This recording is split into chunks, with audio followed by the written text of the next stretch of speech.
What's up, everyone? Welcome to Power Play with CJ. As many of you know, I get in my fair share of Twitter feuds slash engaging lively conversations, and sometimes I don't.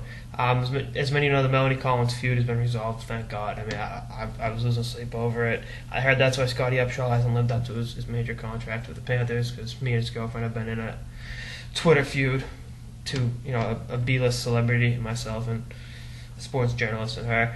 But anyway, as many of you know, I had the Stanley Cup Finals bet. Bet never came to fruition because the Kings didn't take care of business against Chicago. But then again, neither did the Bruins with Kelsey from the late shift. And hey, I went the NHL draft and I got some footage that'll come up in the top 10 segment. But now I'm just getting completely ignored, shunned, thrown to the side.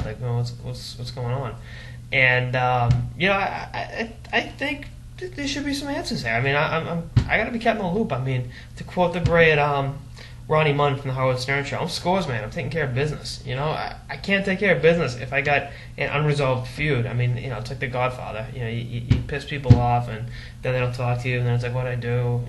I mean, seriously, I got to know. So, without further ado, a top 10 style, David Letterman style top 10 list on why the feud should be resolved. Number 10. I've mentioned Matt Calvert, I think 12 times since I signed his extension in May.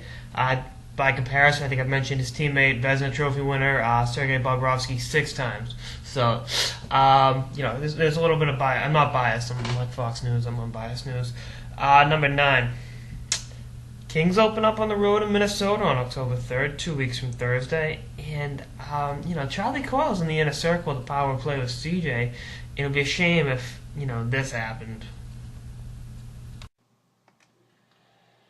Or this, because when you're in the inner circle, the power play with CJ, good things happen, for everyone involved.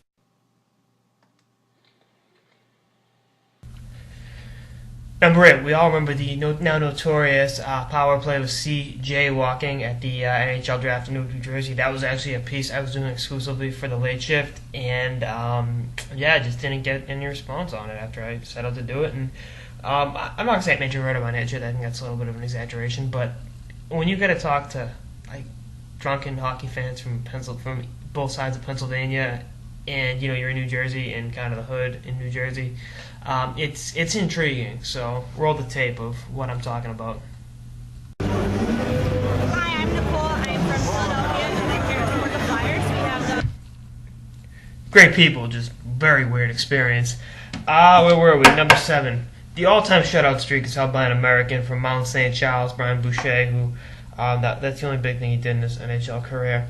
Come on, you're not going to beat that streak. I mean, the only thing Brian Boucher did was after that was be in for that 3-0 comeback against the Bruins. We don't talk about that. It's selective history here. It's indoctrination. Number 6. Who else knows where Dustin Penner played his junior college hockey? Not his college hockey, not at the University of Maine, but where did he play before that? I know it. Number 5. The LA rankings are killing me. I mean, you got to come back on. I mean, look, I got fans in Long Beach, I got fans in the Valley, but that's it. I mean, seriously, that's it right now for Southern California. That'll actually come up, in a second. But I mean, it's just, come on, help a brother out. Number 4, Bobby Orr. The Melanie Collins feud has been resolved. So, let's tie up all the loose ends. Number 3. I was out in San Diego last month. I'm probably going to move out there over next summer. And, it's just closer to Orange County than the Staples Center. So if it comes down to picking a team besides the Bruins, I may be tempted to, root for the team that employs former BU Terrier Nick Bonino. It could happen.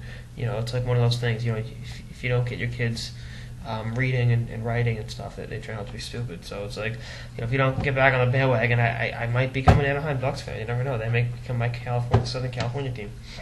Number 2, if you keep it up any longer, Dean Lombardi will trade a second-round pick for you. I mean, he likes to do that when you already have enough guys that can shut down the opponent. Trade a second-round pick to add another one, as we saw at the deadline. I still think that was a good deal, but what have you.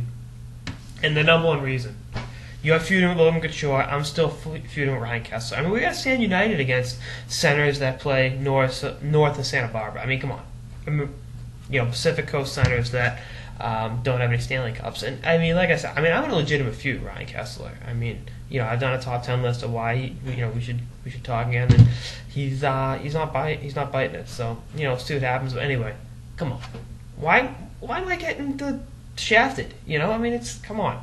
I had fun at the draft doing the power play of CJ walking, but I mean, it's just would have rather there's certain parts of my brain like what do the Kennedys have to their daughter, which is illegal and should be and completely immoral, where they removed memories out of her brain. Yeah, believe me, it got weird, especially when I tried to do it at night after the draft. There's a reason that will never get published. I think I've destroyed every copy of that because Newark at night is interesting. Very, very interesting. But I mean, all cities like that. Anyway, that's one episode of the Power Play with CJ, the top 10 reasons. Kelsey and I should resolve the feud. Stay tuned for more episodes throughout the off season and beyond. Later, guys.